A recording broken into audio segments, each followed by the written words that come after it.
오늘은 성경의 진리를 분명히 이해하고 그 진리의 빛 아래에서 신천지 이단의 잘못된 가르침을 분별하는 매우 간단하면서도 뻔하지 않은 방법을 나눠보려 합니다.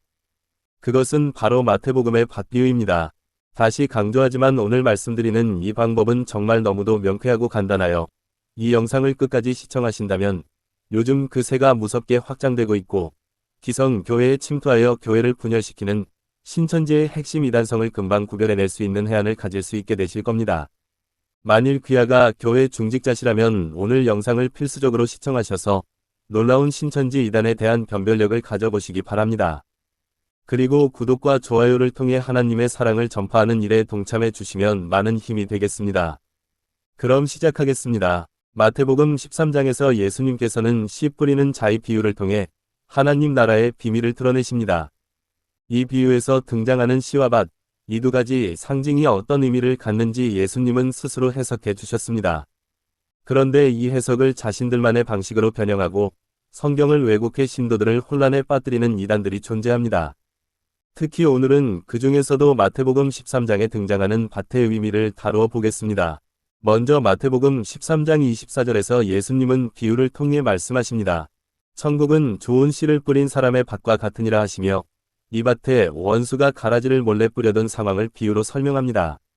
여기서 중요한 것은 예수님이 이후 38절에서 직접적으로 밭이 무엇을 상징하는지 밝히셨다는 점입니다. 바로 밭은 세상이라는 것. 예수님은 비유를 통해 세상의 하나님 나라와 악의 존재가 어떻게 서로 섞여 있는지 가르치셨습니다. 하지만 신천지 같은 이단에서는 이 밭을 교회라고 자의적으로 해석합니다. 세상을 말하고 있는 예수님의 가르침을 교회로 바꾸어 결국 교회 내에 있는 사람들을 구별하겠다는 왜곡된 논리로 이끌어갑니다. 이단은 말 그대로 성경의 뜻을 자신들의 해석대로 휘어잡아 성도들이 혼란에 빠지게 하고 그들의 의도를 따라가도록 유도합니다. 그러나 예수님은 분명히 밭을 세상이라고 말씀하셨습니다. 마태복음 13장 38절에서 밭은 세상이라고 명확히 밝히셨는데 이단은 이 말씀을 자신의 방식으로 변형해 교회의 본질을 왜곡시키는 것입니다. 이단의 특징은 이렇게 명확한 성경 구절을 의도적으로 왜곡하여 자의적 해석을 만들어냄으로써 신도들로 하여금 이단의 가르침을 따라야 한다는 잘못된 확신을 심어준다는 것입니다. 그러나 진리는 다릅니다. 하나님의 말씀은 그 자체로 명확하고 분명하며 하나님의 나라와 세상을 교회로 국한시켜 좁히려는 시도는 성경의 본질과 거리가 멀어집니다. 또한 예수님의 이 비유에서 중요한 또 다른 요소는 바로 가라지입니다. 가라지는 악한 자들이 뿌려놓은 것으로 종말의 날에 천사들이 추수하여 불태울 것이라 예수님은 말씀하십니다.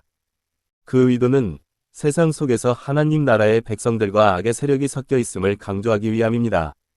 교회는 그리스도의 몸으로 세워진 곳이며 세상 가운데서 하나님 나라를 세우기 위한 성도들의 공동체입니다.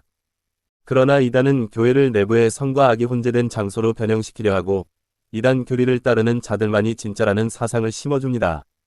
여기서 우리는 어떻게 이단을 분별할 수 있을까요? 그 첫 번째 방법은 매우 간단합니다. 성경에서 말하는 뜻을 그 본문 그대로 받아들이고 해석하는 것입니다. 예수님께서 명확히 밭은 세상이라고 하신 것을 자의적으로 교회로 바꾸어 해석하는 것은 진리에 대한 왜곡입니다. 하나님의 말씀을 이해할 때 가장 중요한 것은 하나님이 직접 하신 말씀과 그 문맥을 그대로 이해하는 것입니다. 이런 접근 방식을 잃을 때 우리는 자칫 이단의 유혹에 빠질 수 있습니다. 예수님께서는 직접 그 의미를 밝히셨고 그것을 그대로 따르는 것이 올바른 해석의 첫걸음입니다. 결국 하나님의 말씀을 왜곡하지 않고 그 본래 뜻을 그대로 받들 때 우리는 진리에 설 수 있습니다. 이단은 거짓된 가르침으로 많은 사람을 혼란에 빠뜨리려 하지만 성경이 주는 분명한 진리를 지키는 자는 그 유혹을 쉽게 이겨낼 것입니다. 성경의 말씀을 있는 그대로 받아들이고 그 뜻을 따라 살아가며 이단의 유혹을 분별하는 지혜를 가지시기를 바랍니다.